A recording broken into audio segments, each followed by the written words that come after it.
नमस्कार। मैं बहुत प्रसन्नता के साथ आपका स्वागत कर रहा हूँ और स्वागत कर रहा हूँ हमारे स्टूडियो में हमारे आज के इस कार्यक्रम के अतिथि, जिस कार्यक्रम में इंटरनेशनल डे ऑफ योगा मनाने की शुरुआत हम कर रहे हैं लाइव योगा के बारे में बातचीत करके एक ऐसे समर्पित योग शिक्षक के साथ में जो कितने ही दशकों से न केवल योग का अभ्यास कर रहे हैं बल्कि औरों को भी योग का जो अमृत है वो बूंद बूंद कैसे वो स्वयं अनुभूत कर सकते हैं वहाँ तक ले जा रहे विजय त्रिवेदी जी हमारे साथ हैं। नमस्ते, स्वागत है आपका, प्रणाम है आपको। नमस्ते नमस्ते। तो ये जो एक स्थान है जहाँ पर टेलीविज़न है वहाँ आप नहीं देखते हैं बात करते हुए, आप अपने सामने के कैमरे की तरफ देखते हैं। ये कैमरा योग है, तो हम लाइव योग की बात कर रहे हैं तो हर एक स्थान का अपना एक योग होता है, पर हम जीवन की तरफ चलते हैं। Vijay ji, international day of योग बहुत ही महत्वपूर्ण दिवस है, तो सीधा वहाँ से बात करते हैं। आप कल वहाँ भी जाने वाले हैं यूनाइटेड नेशंस में,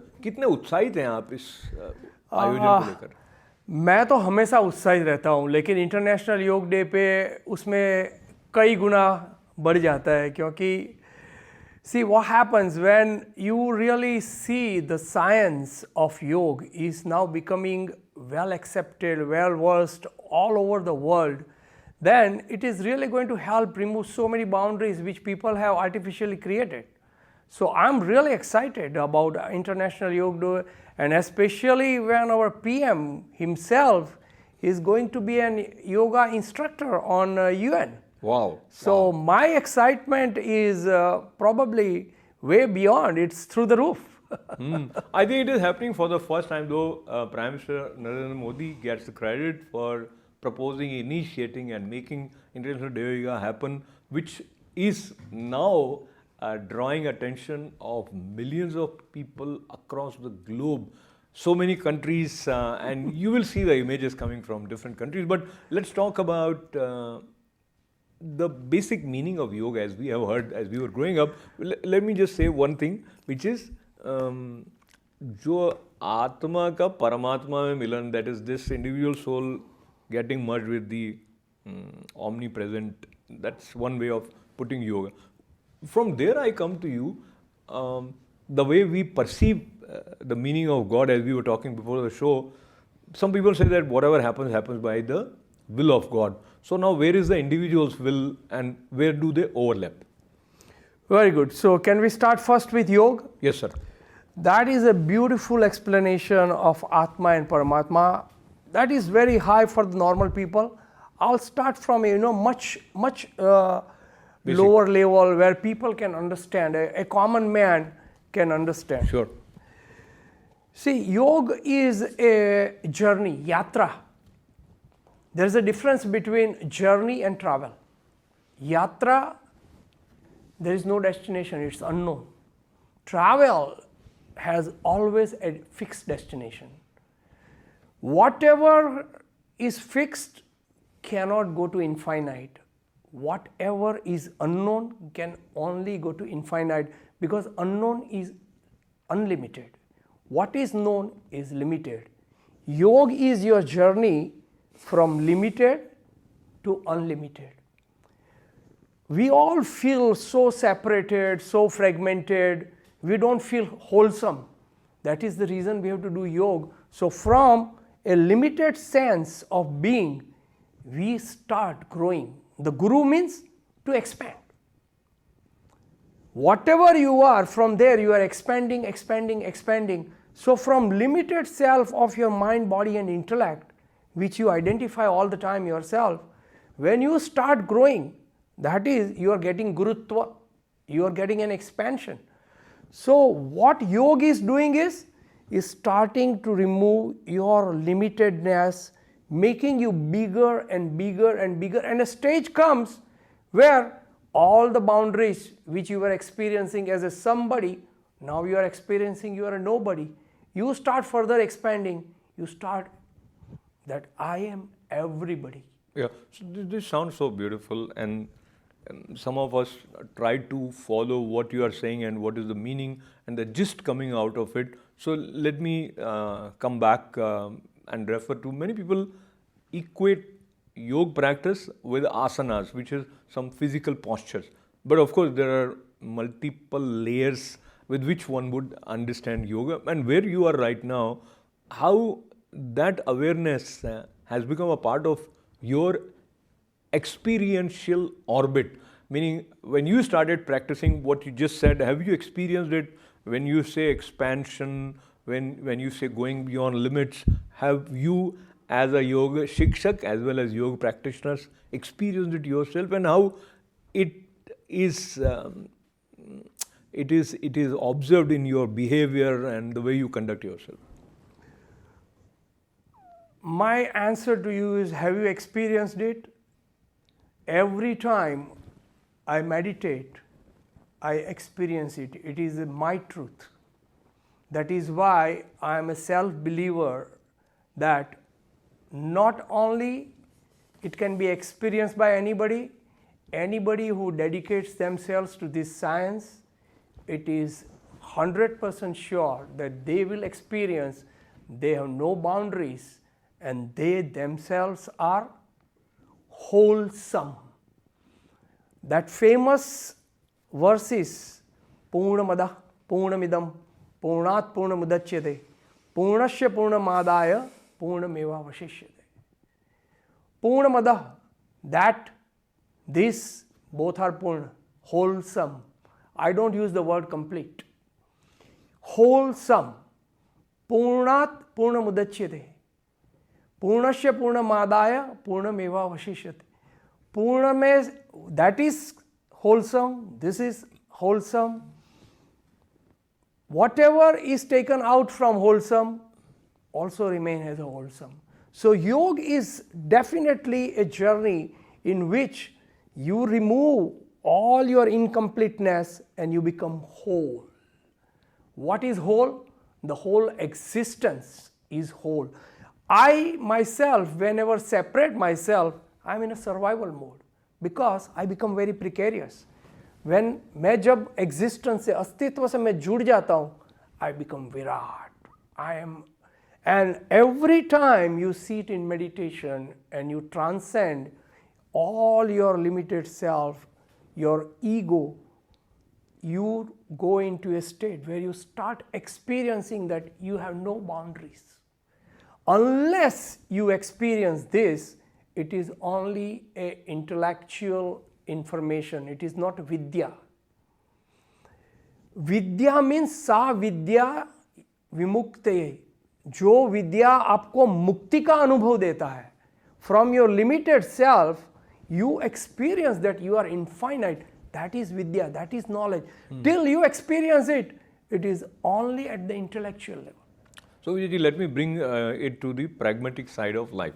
You yourself are an engineer and you're also into the marketing side of it. So when you say there is no separation, but while you're trying to convince somebody to pay attention to your product and its benefits, and he or she is the decision maker, then there is a separation, because the decision is going to reflect on how good you feel about your success or failure on that particular visit, etc. So talk to me how the awareness of yoga, which you mentioned just now, how it goes with you while you are going for these kind of negotiations or transactions. All my life I worked in sales, right? Now this understanding, while you are transacting, there has to be two entities. Yes. There has to be a separation. Yes. So when you are in a lower level of your existence, which is called survival level, there will be always you and me, but that you and me is just a game. It is not real. We have made it real because we have never experienced who we are. The moment you experience who you are, this game becomes a play. We have made it so serious that winning is more important than the game. Today, because most people live in the survival state, ego is predominant compared to their true self. Ego is not bad. Ego is helping you to play every role. I assumed a role of a salesperson. That ego of a selling will always reflect in my behavior, but when I start doing my own sadhana, I start experiencing that whom I am selling is no separate than me. Whatever product and services I am selling, unless it is real value to them, I should really guide them properly what is best for them. This awareness will be continuously there during my entire professional, whatever you call, exuberance, or you want to really do any transaction. It will be your focus that let me be very useful to whom I am selling. I am not selling to make sure my sales quotas are achieved, but I am selling a product and service that my customer can make best out of what is offered. So that is a great help even in my profession. Wonderful. So now let's go to the moment when you came in face to face with your guru. SSY, talk to us about that and how that helped you in arriving at this level of awareness. And then we'll talk about the basic steps that you and me can take with the help of Vijayji. Okay, so what happened, 1994, one of my friend, he went and paid fees for me to take this course which is called Siddha Samadhi Yoga, and the last 3 days is residential. So I went through the whole course, and then actual experiential reality when you go and live with your teacher for 3 days, and what I experienced in that retreat, very first time I experienced that what I think I am is totally an illusion. I experienced something for hours and hours that I really became absolutely boundaryless. I started experiencing what we all call Satchidanand. I experienced it myself. This completely transformed my thinking about what I have been doing, and I made it as my priority. Then I did all the advanced courses. I really made it a point that I become a teacher, and after becoming teacher, I never stopped teaching, because either you are teaching or you are learning. That keeps the flow of the knowledge always there. The cable is live. If any of the end stops receiving, the cable becomes dead. The actual expansion happens only when the knowledge is transferred from a teacher to taught. Beautiful. So we will share some images which will give our viewers an idea about the chakras, and we will talk a little about them and how you combine the importance of asanas or loosening up, or whichever way you put it, to pranayam, to meditation. So I think we'll soon have the image, but even otherwise you talk about. So here you have. This we are only using as an illustration, right? Oh yeah. But I would explain you in a much broader sense. We all have different modes of operation. If you really think that what we are not physical body. We are a field of energy. And we have several different energy centers which have been identified by our rishis or our spiritual practitioner, whom we call all Adhyatmic Guru. So they have identified 7 chakras, and they have also identified that in which chakra your energy is there and what kind of mode you will be really practicing in your day-to-day life. So the bottom 3 chakras like Muladhara, Swadhisthana and Manipur chakra, this is a survival mode. Here you are either you are in a fight or flight. You are attacked. You want to really counter-attack or you want to run away. It's the same like an animal is attacked. A lion attacking a deer is running away, is flight. A lion attacking a buffalo attacks back, is a fight. So this is absolutely a stage in which you eat, you sleep, you go to the toilet in the morning, and it is the same as any other animal. There is no evolution, right? This is what people think my physical body is very important. Without that, you cannot go into the higher self. So the next chakra is your heart center. This is where actually your human self, you start as a human when you transcend these three chakras into a place where you have compassion for everyone around you. You are as concerned with every creation around you as yourself. That's called compassion. I use word karuna. Karuna has no actual real translation in English, right? You have a natural empathy for each and every living creature around you. You don't need to be taught humanity. It's an expression of your state of being, that you're feeling so loving for everyone. You are really in love, unconditional love with everyone. So that's the human. This is your knowledge, Vishuddha. Vishuddha means which is purer than the pure. You can pollute earth, you can pollute water, you can pollute air, you can pollute fire, you cannot pollute space. That's why it's called Vishuddha. So this too is your human, this is your knowledge center. Whatever the conceptual thinking you can do without getting affected by likes and dislikes, only when you start transcending from here. Now you are here. That's why all the rishis, they were the advisor to the king, they were living in this center. They were so knowledgeable, they were not affected by the bottom three chakras, four chakras. So their ability to think was not affected by rag or dvesh. They were helping king to take the right decision. So these are the two which are the human. Now you come to your Agna chakra, which is a command center, which is giving command to the bottom five chakras. This is the connection to the divine. Only when your energy rises and you start living at the awareness level in the Agna chakra, you start experiencing that you are divine. You experience, you don't think. You actually experience that you are divine, and you start having all the experiences which you have heard as miracles. Miracle becomes common in your life.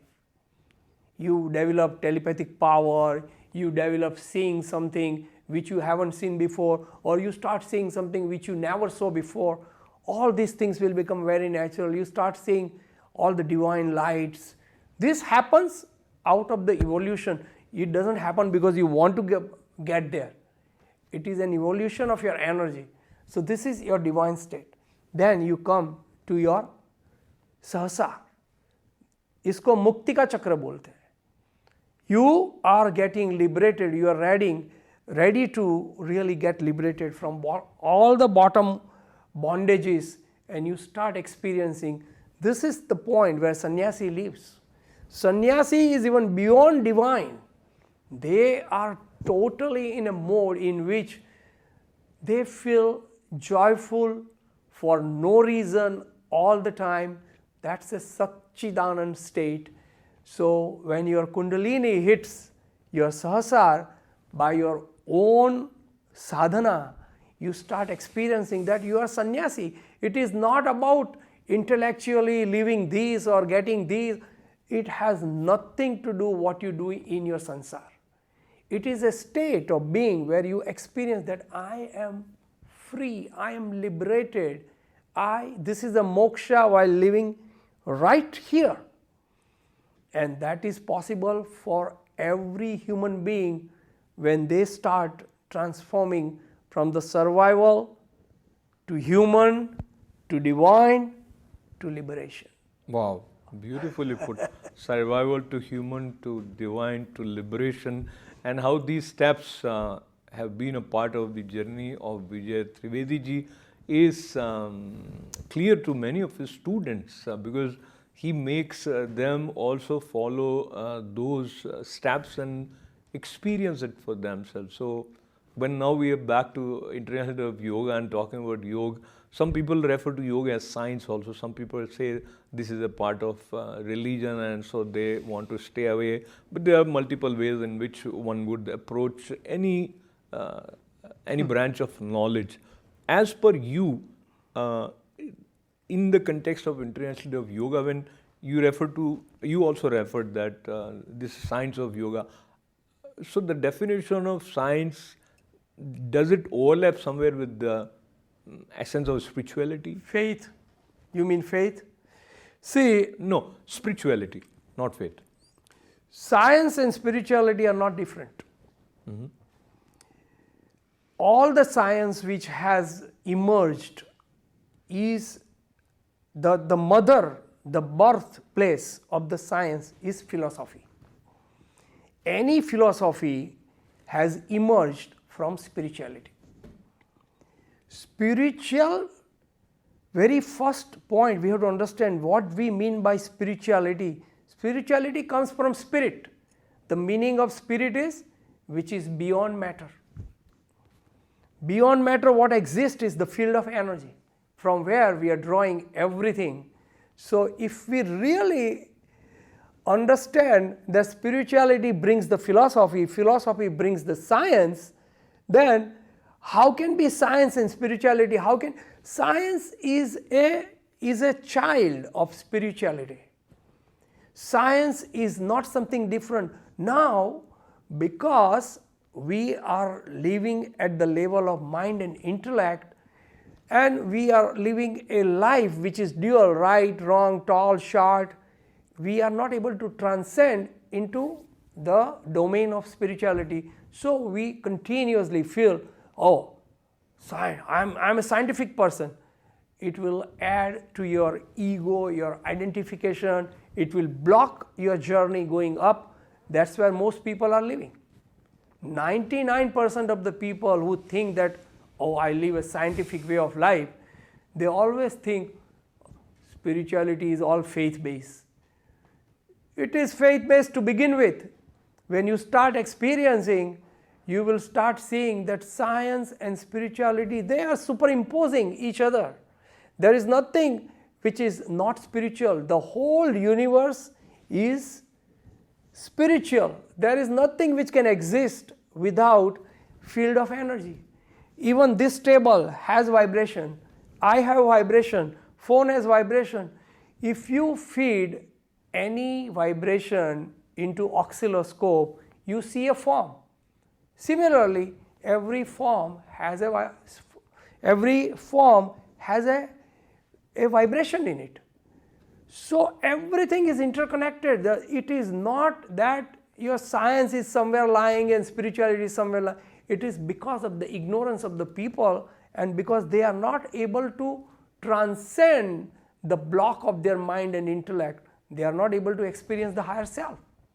So the importance of transcending cannot be stated as much as it needs to be, because if we are not willing and open to transcend the cage of limitation that we impose on ourselves, then of course what Vijayji mentioned about expansion and going beyond the separation and liberation, etc., that would not be possible, because we will be holding ourselves tight in a limited sort of a space. So yoga is an invitation to go beyond limitations to limitless.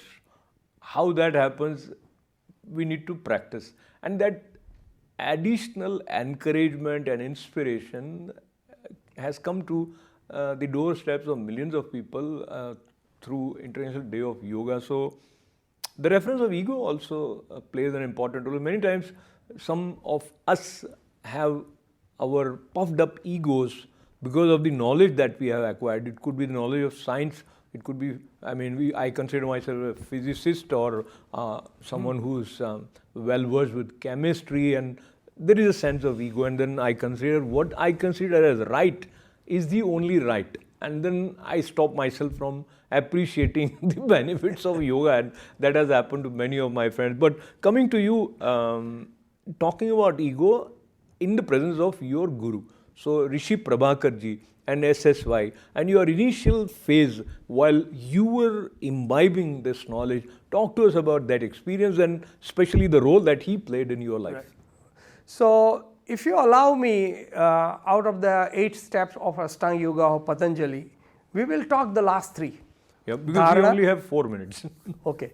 Dharana, Dhyan and Samadhi. So, Dharana is all about mind, Mana.